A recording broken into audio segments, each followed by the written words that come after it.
এই ঠান্ডার সিজনে গরম গরম ভাতের সাথে লাউ পাতার ভাপা কার কার পছন্দ কমেন্টে জানিও। আজ আমি বানিয়েছি লাউ পাতার ভাপা।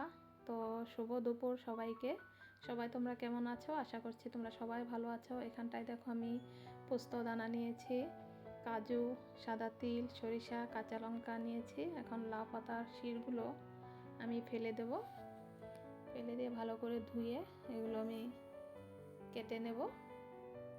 আর তোমরা কে কোথায় থেকে আমার ভিডিওগুলো দেখছো কমেন্টে জানিও, ভালো লাগবে। আর আমার ভিডিওগুলো যদি তোমাদের মন পছন্দ হয় তাহলে আমার পেজটাকে ফলো করে দিও আর আমাকে এভাবেই সাপোর্ট করে যাও। তো এখানটায় দেখো আমি লাউ পাতাগুলো কাটা হয়ে গিয়েছে।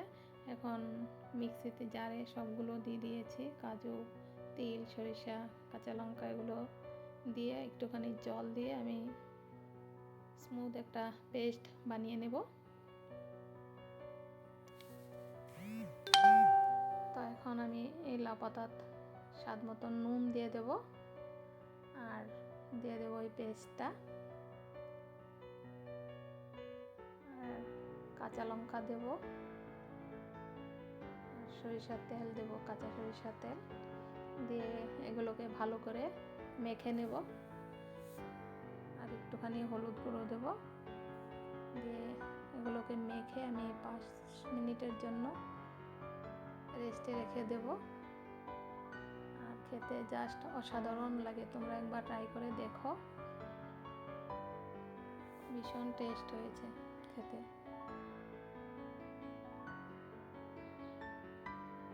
এখন কড়াইতে আমি তেল দেব, শুকনো লঙ্কা দিয়েছি আর দেব গোটা জিরে ফোড়নে।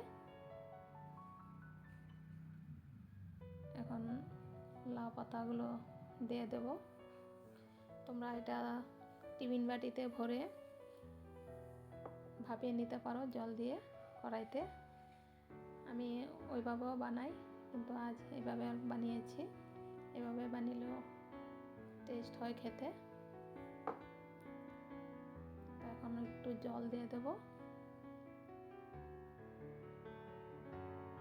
আর স্বাদটা ব্যালেন্সে রাখার জন্য একটুখানি চিনি দিয়ে দেব। দিয়ে একদম লো ফ্লেমে এগুলো ঢেকে ঢেকে আমি ভাপিয়ে নেব। এখন একটা ঢাকনা দিয়ে ঢেকে দেব। তো দেখো আমার হয়ে গিয়েছে। এখন নামানোর আগে আমি 1 চামচ ঘি দিয়ে দিয়েছি। তোমরা একবার ঘরে ট্রাই করে দেখো, ভীষণ টেস্ট হয় খেতে।